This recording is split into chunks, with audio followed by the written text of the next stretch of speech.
Ano masasabi mo yung tungkol sa speech ni Marcos na inubos na yung ginto? Wala namang kinalaman ng presidente sa ginto. Gago. Pwede ba yun? Putang ina mo. Lahat na nangyayari sa Pilipinas may kinalaman presidente. Tanga. Gago. Sinasabi niya, wala daw kinalaman ang presidente ng Pilipinas sa pagbibenta ng ginto ng BSP. Nung tinanong siya, sa tingin mo ba, gano'n na karami yung binenta ng BSP? Ay, wala pa akong datos. Pero kung gusto nyo, hihingi tayo ng das. Putang ina mo, wala ka palang datos eh. Salita ka ng salita tungkol sa issue ng BSP pagbibenta ng ginto, kung di ka ba naman tanga. O di sana ang ginawa mo, pagdating dyan sa BSP, sa ginto, kung may kinalaman ba ang presidente, sa tingin ko naman, hindi naman nakikialam ang presidente sa mga ganyan. Pero wag kayong mag-alala. I will look at everything. I will study everything and I will give you a proper answer. Ganun sana kung di mo alam yung sagot. Putang ina, tinanong siya kung meron kang datos, kung ilan. Wala. Pero pag tinanong mo kung ilan ang namatay noong panahon ng war on drugs, puta alam niya. Alam mo kung bakit? Kasi puta yun lang talaga trabaho niya. Ang trabaho ng tarantadan to, sisihin ang mga Duterte sa lahat na nangyayari sa bayang Pilipinas. Which is again, Claire, hindi yan ang trabaho mo. Pinapasweldo ka ng mga tao para naman putang inang busugin mo kami ng impormasyon patungkol sa ginagawa ng amo mong tamad. Aabangan namin yan, Claire, hindi lang puro sagot ka ng sagot sa mga patutsada ng mga Duterte. Meron tayong karapatan sa malayang pagpapahayag. Pero ikaw bilang isang kawani ng gobyerno, gawin mo lang yung trabaho mo. Wala ka ng karapatang gawin yung iba. Pinapasweldo ka ng taong bayan para gawin mo yung trabaho mo. And that is maghanap ng magandang mga bagay na ginagawa ng amo mong may saltik.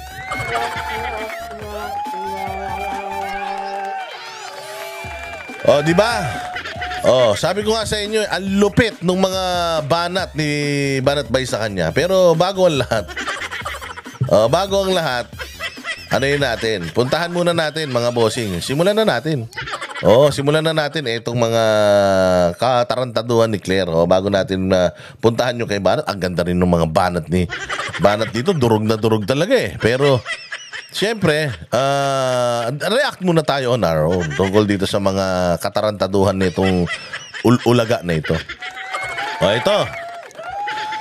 So, sinasabi niya, tinatanong siya dito, bilang Palace Press Officer. Again hindi siya spokesperson.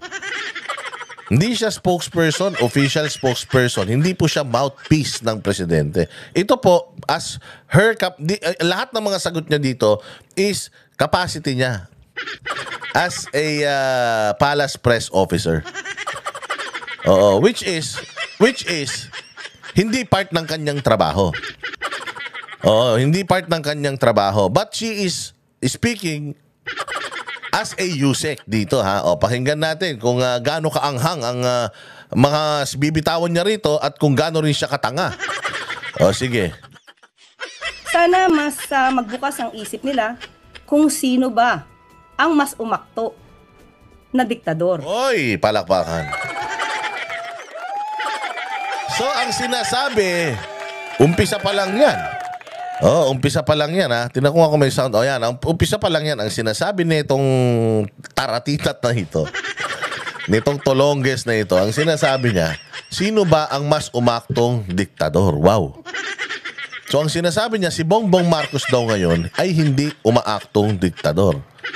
Si Rodrigo Duterte daw noong panahon niya umaktong diktador. Well, balikan natin nung panahon ni Pangulong Duterte. Balikan natin. Nung panahon ni Pangulong Duterte, mga bossing, he was the most criticized president by the media and by the Dilawan Tae vloggers. Siya po ang pinaka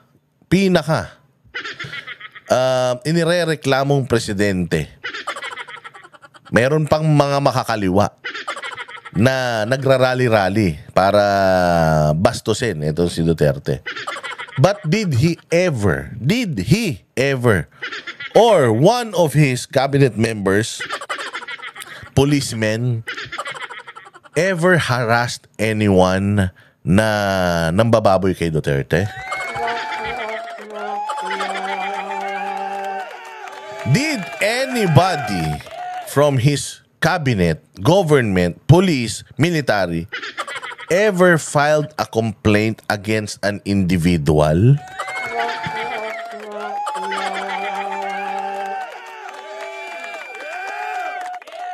Diba, did he imprisoned somebody nang walang due process?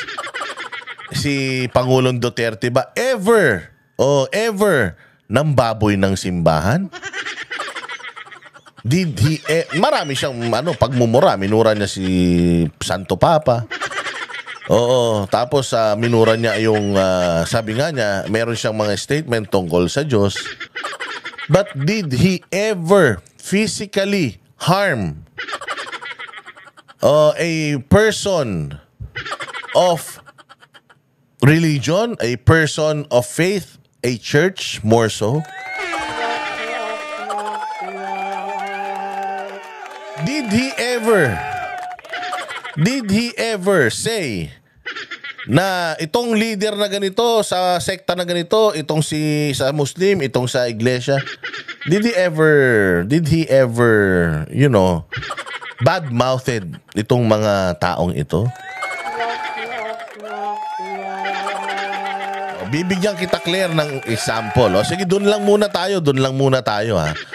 Oo, nagdeklara ba si ito ng Marshal Lumeron sa Mindanao? Nagdeklara siya kasi siyempre sabog dito, sabog diyan. Pero ito, balik tayo ngayon kay BBM. Itong 2 taon mahigit ni Bongbong Marcos. Anong nangyari? Merong pagsugod sa Kingdom of Jesus Christ. 16 na araw kinubkob yung religious compound, sinira yung simbahan, winarak-warak yung lugar, binaboy, dinuraan, inihian, naghukay pa sa eskwelahan. Ang warrant of arrest ay hindi sa Davao at ang warrant of arrest ay para sa babae. Hindi para kay Pastor Apollo Kibuloy, but they stayed there. So anong tawag mo doon? Hindi ba pagmamalabis yun? Noong panahon ni Duterte, meron bang ganung nangyaring pagmamalabis? Meron?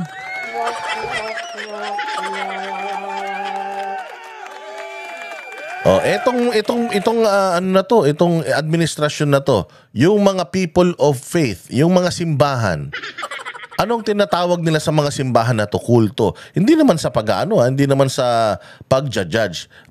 Kasama din ng yung Senior Aguila sa ipinakulong ng administrasyon natin. May kanya-kanya tayong paniniwala. May mga kanya-kanya tayong religious belief. Your religious belief is as good as my religious belief. Bakit hindi natin kayang irespeto yun? Bakit itong mga tao na nanahimik sa isang isla, namumuhay sila, masaya naman sila, bakit natin pakikialaman kung okay naman sila? Wala namang kasong isinampas sa kanila, napatunayan na pumatay sila ng mga tao at kung ano-ano. Gumagawa lang naman ng istorya si Risa Ontiveros. Pero nangyari yan lahat sa administrasyon ni Bongbong unang 2 taon. Ano pa? Kalayaan sa malayang pagpapahayag. Sasabihin nyo na naman, bakit si Duterte tinanggal yung prangkisa ng ABS-CBN? Tanga. Ang prangkisa ng ABS-CBN nag-expire. At nung nag-a-apply sila ulit ng panibagong prangkisa, ipinakita ng mga congressman, bakit kita bibigyan ng bagong prangkisa? Ang dami mong violations. Meron kang labor code violations. Meron kang franchise violations. Meron kang utang sa Pilipinas na hanggang ngayon tagal-tagal na hindi mo binabayaran. So bakit ka na bibigyan ng franchise? Ito pong SMNI, meron po silang active na franchise. Active na franchise na tinanggal or ni-revoke ng Congress. Bakit? Pagka ikaw ay nagkaroon ka ng active franchise, ibig sabihin nag-adhere ka sa lahat ng mga requirements ng Kongreso. They were awarded 25 years, bagong-bago pa yung kanilang franchise. Bakit ni-revoke? Kasi diyan sa diyan sa SMNI, nandiyan yung laban para sa bayan. Kung saan ini-expose ni Ka Eric at ni Badoy yung mga komunista. Tapos gikan sa masa para sa masa, kung saan si Pangulong Duterte sinisita naman yung mga kawatan sa Kongreso. So dahil doon, tinanggalan ng prangkisa na hanggang ngayon, nakabinbin pa yan dyan sa Senado. Kasi nga, ang feeling ng Senado, hindi naman talaga dapat tanggalan ng prangkisa. Dapat naman dyan, isanction lang. Kung may pagkakamali, i-suspend lang ng 1 taon. Di ba? Ito more than 1 year na Hanggang ngayon, indefinite suspension. Saan ka makakita ng ganun? NTC pa nag-issue ng indefinite suspension. O sino ba ang boss ng NTC? Si Marcos o sinong diktador ngayon? O ngayon, hindi makapagbalita ang SMNI sa Free TV. O nasa online lang sila at cable. O, so, paano na? O, ginawa ba yan ni Pangulong Duterte nung time niya? Hindi. O, ano pa? Ano pa aside from that? Vloggers. Vloggers. O, anong ginagawa nila sa vloggers? Hindi ba pinapatahimik ang mga vlogger? O, itong PNP, nagdidemanda against vloggers. O, sabi ko nga, hindi ba, kung ikaw, public o public official ka, at ikaw ay pinapasweldo ng taong bayan, you should be open to criticism. Dito sa Pilipinas, when you criticize person in power, they will put you in jail or file multiple cases against you, which is what's happening now. Look at us, vloggers, pinapatawag sa Congress. For what? Ang daming problema ng bayang Pilipinas, tapos may special session para sa Congress. Ano ay para sa mga vlogger? Ano yun? Pag nawala ba ang mga vlogger sa Pilipinas, titinuna ang magmumura na presyo ng bigas? Di naman. Pero pinupuntiryan nila yung vloggers. Why? Because vloggers, wala po kaming ethical standards. Ang vloggers, wala po kaming rule book na sinusunod. Basta kami, alam namin palpak, practicing the freedom of expression, we can say anything we want to say. Lalong-lalo na kung ang sinisita namin yung mga tao sa gobyerno at yung kanilang mga trabaho hindi namin nagugustuhan. Ganun yun. So, saklaw yun ng ating freedom of expression. Anong sabi nitong tatangatangang si Barbers? Nabibigyan ng prangkisa or dapat kumuha na ng prangkisa ang YouTube at ang Facebook sa Kongreso. Para saan? Para kontrolin? Sino ngayon ang diktador? Punyeta ka. Inutos ba ni Duterte yan ever? Sila Jobber Laurio na kung grabe makapambaboy sa mga Duterte, up to now, ang Duterte, binababoy pa rin. Mga itsura nila, ginagawa na sungay. But did you ever, or did the Dutertes ever file cases against these people na binababoy sila? So, sino ngayon ang diktador, Claire?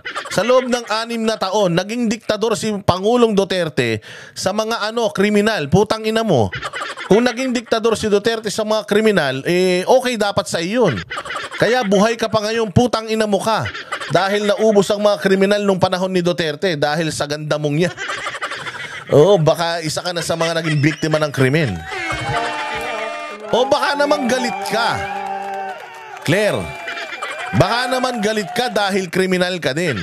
At isa ka sa mga nasampulan noong panahon ni Duterte. Hindi ko lang alam pero kasi may mga kumakalat May mga kumakalat na image. Ayan ayan, ang ganda ng record ng bagong PCO Undersecretary. A lawyer and DZMM host for the evening program. Putangin na naman yung programa mo, panggabi pa pala. Tangin na, wala nanonood niyan.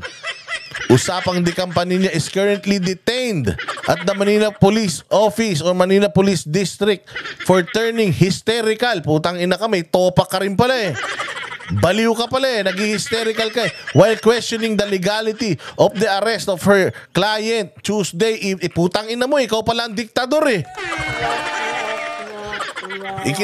Putang, hindi ka sumusunod sa batas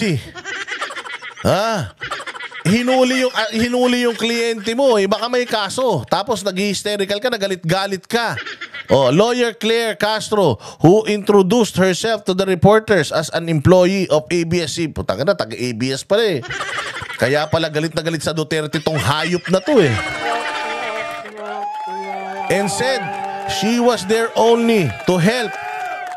Is currently detained together with her husband. Puta, mag-asawa pa kayong baliw Secretary and Jackson Chua, her client, for slander by deed and obstruction of justice. Puta, ikaw pala ang hindi sumusunod sa batas, visit ka Utangin na mong yabang-yabang mo magsalita sa mga Duterte. Ikaw pala tong kupal eh. Ikaw pala tong hindi sumusunod sa batas. Ikaw pala tong diktador. Ginagawa ng pulis yung trabaho nila. Putangin na, mag-hysterical kayo mag-asawa. Kundi ka ba naman tanga? Yabang-yabang mo magsalita, hindi ka naman pala malinis. Putangin na mo ka, kung magsalita ka sa TV, akala mo ikaw ang pinakamagaling na tao sa Pilipinas. Pukin ng ina ka, may tinatago ka palang bahong hayop ka eh. Balikan natin mamaya yan ha, balikan natin. Hindi kasi nga, ang yabang magsalita eh. O sige, diretso pa natin to. Ay, ilan pa lang yan sa mga example sabi ko kasi, do not compare apples to oranges. Do not compare PRRD, which is an apple, to an aratilis na tumutubo lang sa imbornal na si Bongbong Marcos. Do not. Why? Mapapahiya ka, Claire. Yan ang hindi mo dapat ginagawa. Yan ang hindi mo dapat ginagawa, yung ikumpara si Bongbong Marcos kay Duterte. Because again, yes, Duterte may have been a dictator. Pero hindi sa mga citizens ng Pilipinas. Mga law-abiding citizens ng Pilipinas. Naging diktador siya sa mga drug lord, kriminal, kurakot, in short, mga katulad ng administrasyon nyo. Diretso. Ang Pangulong Duterte ba nung panahon ng 6 na taon na siya ay namuno? O si PBBM o ang Pangulo ngayon na halos 3 taon pa lamang na nagiging presidente? Ano ba ang mga kinilos dati ng Pangulong Duterte? May mga signs siya ipinakita sa ibang mga articles, sa mga news sa mga news Maglagay ka, hindi yung putya generic. Ano yung specific na ginawa ni Pangulong Duterte para masabi mo na siya ay naging diktador or naging dictator-like nung panahon niya? Articles na ang mga signs ng pagiging diktator ay kay Pangulong Duterte. Ano nga? Ano yung mga yun?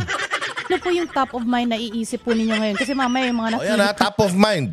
Ano yung top of mind? Kung may mind to kinig sa atin na supporters ng Duterte camp. Sabihin na ikaw, magpakita ka rin ng ebidensya sa mga sinasabi mo.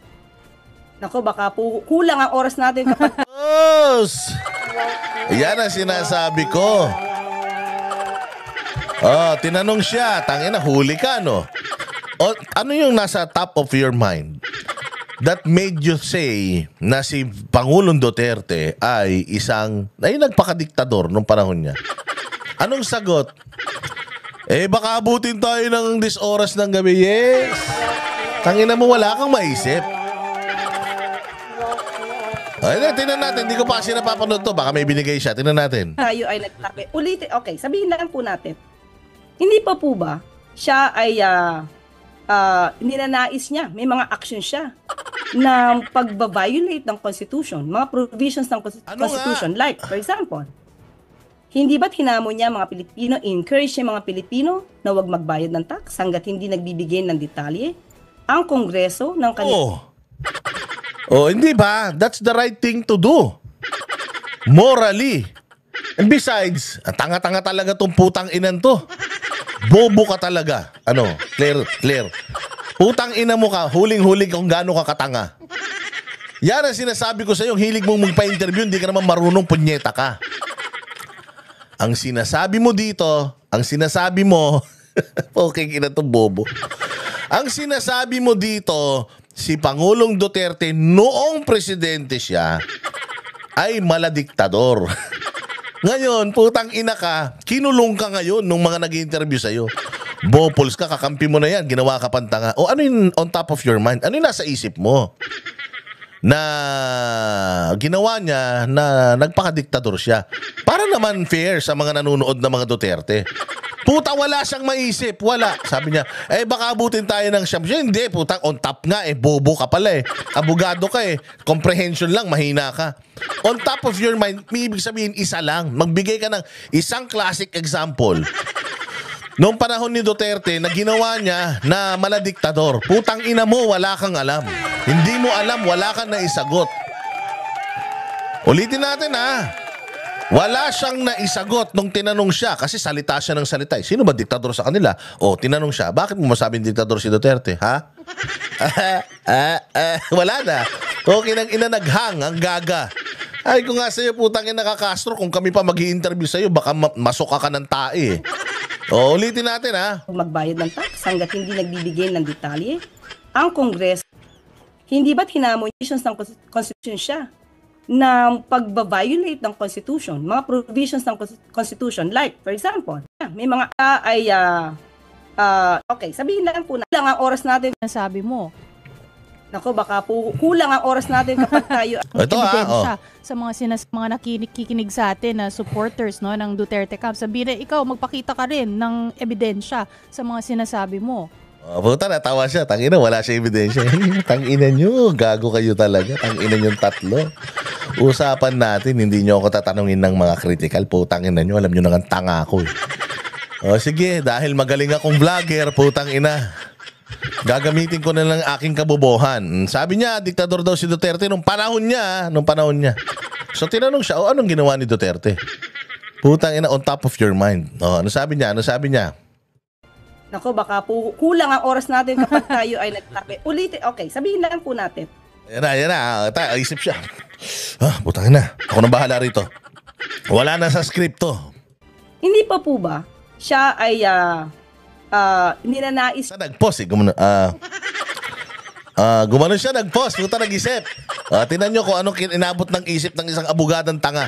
niya, may mga action siya na pagbabiolate ng Constitution. Ano yun? Mga provisions ng Constitution. Ano like, yun? for example, Sample. hindi ba't hinamon niya mga Pilipino, encourage niya mga Pilipino na huwag magbayad ng tax hanggat hindi nagbibigay ng detalye ang Kongreso ng kanilang mga ginastos? Ay putang ina mo, bobo. Tanga, inutil, hudas. Tanga, inutil, hudas, abnoy. Putang ina mo ka. Nung sinabi ni Duterte yan, hindi na siya presidente ng Pilipinas. Ang tanong sa'yo, since ikaw naman ang bida-bida na sinasabi mong mas diktador si Duterte kay Bongbong nung panahon ng siya'y presidente, nung tinanong ka kung ano yung diktador na bagay na ginawa niya, ang sinabi mo, walay, ito. Hinamon niya ang mga Pilipino, in-encourage niya ang mga Pilipino na lumabag sa batas. Ano yun? Na wag magbayad ng buwis. Tama ba naman yun? Nasa batas ang pagbabayad ng buwis, tapos i-encourage mo na wag magbayad ng buwis dahil lang hinahantay mong sumagot yung mga congressman kung saan nila dinadala yung kanilang mga pera ng gobyerno. It was actually pronounced during gikan sa masa para sa masa, which was hindi na siya presidente nun. Si Bongbong na presidente nun. Punyeta ka pala eh. Ang linaw-linaw ng tanong sa'yo eh. At ang linaw-linaw din ng pagbanat mo sa mga Duterte. Binabanatan mo na diktador ang Duterte kaysa sa Marcos. Ni isang bagay, noong Pangulo si Duterte, wala kang maisip kung diktador siya o hindi. Tapos ang naisip mo pa is yung recently, na pronouncement ni Duterte, wag magbayad ng buwis dahil putang ina yung mga congressman na yan, ninanakaw lang yung pera. Gago, bobo, tanga, inutil. Kung kay Pangulong Duterte nga, wala kang maisip na pangit na ginawa noong panahon niya, anong maiisip mong magandang ginawa ni Marcos ngayon para sasabihin mo sa mga Pilipino? Yun ang trabaho mo, maghanap na magandang ginagawa si Bongbong. Para sabihin sa mga tao, kumbinsin yung mga tao na hindi magaling si Bongbong, ito yung mga ginagawa niya. Masipag si Bongbong, ito yung mga natapos na niya. Yun ang trabaho mo eh, putangin na ka kasi. Pa-interview ka ng pa-interview bilang isang anti-Duterte. Kaya ayan, nagkakamali ka tuloy. Magagaling yung mga nagtanong. Anong mabibigay mong ginawa ni Duterte? Noong siya'y presidente na maladiktador, wala siyang naisip kahit isa. Tanginan to, tanga. Tama po ba yon? Pangalawa, hindi ba't binalak niya na ihiwalay ang Mindanao sa Pilipinas? Ay, putang ina ka talaga eh. Bobo ka talaga eh. Nagbigay ka na ng isang bobong example, nagbigay ka pa ng pangalawa. Okay nang ina, ganun ka abnoy may. Pantakin mo ha, hindi na presidente si Duterte nung sinabi niya maghiwalay ang Mindanao at saka ang Luzon, Visayas sa Pilipinas. Bobo tong putang inan to. Ewan ko ba't tangina talaga. Bongbong Marcos, consistent ka. Lahat ng magagaling, tinanggal mo, pinalit mo, lahat puro tanga. Puro tanga. Sa bagay, ang dali nga naman magtanggol sa isang tanga. Kung tanga ka din.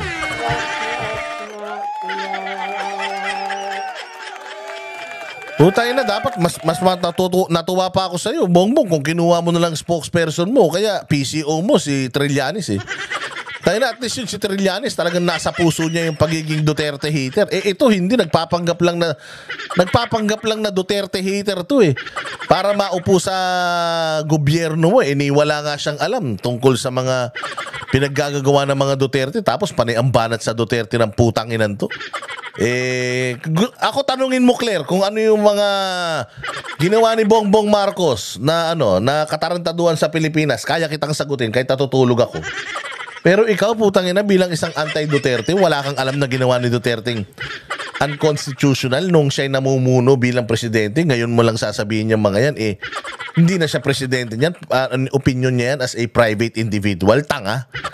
Anong kaibahan nun? Ang laki ng kaibahan nun. Presidente si Marcos, private individual si Duterte. Bobong hayop na ito. At inuutusan pa niyan ang dating Congressman Alvarez na mag-ipon ng signatures para sa kanyang advokasya. Tama po ba yon? May mga pagkakataon po, siya mismo. Tang ina, galing na galing siya sa sarili niya, no? Bobo naman. Claire, utang ina ka, Claire. It is clear. It is clear na wala kang utak. Oh. It is clear. Oh. It is clear as day that you are a dumb. You're a dimwit. It is clear that you are plain stupid for citing examples na hindi na presidente si Duterte. Hindi ka sumusunod sa mechanics. Tangina na yung mechanics na yan, ikaw mismo. Yung palaro na yan, ikaw mismo ang gumawa. Pero pinahamak mo sarili mong animal ka. Ang nagtotolerate ng violence. Inamin naman niya na siya ay killer. Siya ay killer. Inginan to, bobo talaga. Bilang isang abogado, di ba dapat kapag kami, sabi nga nila kapag ka extrajudicial confession, it has to be clear. It has to be clear. Sino yung namatay, sino yung pinatay, saan pinatay. Dapat kumpleto ng detalye. Kumpleto ba detalye? Nasampahan na ba ng kaso to ng pagpatay? Murder? Meron ba, Claire? Wala, di ba? Ano ang tawag doon? Alam mo kung bakit wala? Alam mo, kasi nga, alam ng walang nag-i-initiate mag-file ng cases ng murder kay Duterte kasi nga kulang-kulang, kasi nga masyadong matalino si Duterte. Just to appease you, sabi nga niyan sa Congress, just to appease all of you. Okay. I killed a lot. But did he say he killed a specific person, this and that? No. So how can you file cases against him if hindi sufficient yung ebidensya nyo that he indeed killed somebody? Mamaya, yabang-yabang lang yan. Kayo na nagsabi, mayabang si Duterte. Kayo na nagsabi, hallucinative si Duterte. Bakit pag kayo mga ganitong sinasabi niya, sineseryoso nyo? Abogado ka pa man din. Tapos ganito ka mag-isip, putang ina, para ka talaga si Libayan. Parehas kayo ni Libayan, putang ina, abogagong mga walang utak. Tuwan-tuwa pa siya sa sarili niya eh. Akala niya may maganda siyang sinabi. Dalawa pa lang po yan nababanggit natin. Tanga. Putang ina, wag mo na dagdagan. Okay na yung dalawang katangahan. Dadagdagan mo pang pangatlo? Putang ina, shame on me na yun. Oo, diba? Do it once, shame on you. Do it twice, shame on me. Do it thrice, shame on me 3 times. Kami ang boses ng masa, hindi natatakot. Katotohanan lang di kami nalulunod. Walang bahid ng sismis, lahat ay totoo. Kahit sino ka pa, pag mali ka babanatan ka. Walang pinipili kulay, wala kaming kinikilingan. Basta para sa bayan, kami lalaban. Pag tama palakpakan, pag mali banatan. Di matitinag, di matatakot, para sa bayan tuloy ang sigaw. Sa harap ng kamera, walang halong takot. Mga baluktot, lahat kayo'y tutumba. Ang hustisya at totoo, yun lang ang mahalaga. Kahit sinong harang, di kami matitinag. Walang pinipiling kulay, wala kaming kinikilingan. Basta para sa bayan, kami lalaban. Pag tama palakpakan, pag mali banatan. Di matitinag, di matatakot, para sa bayan tuloy ang sigaw. Kung nasa tama ka, ikaw ay aming kasama. Pero pag mali ka, handa ka na bang mabasag? Banateros kami, walang inuunan. Dahil bayan muna, bago ang sarili.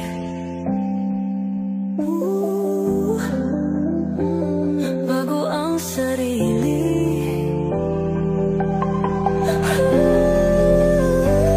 Pag tama palakpakan, pag mali banatan. Banateros ang sigaw, katotohanan ang laban.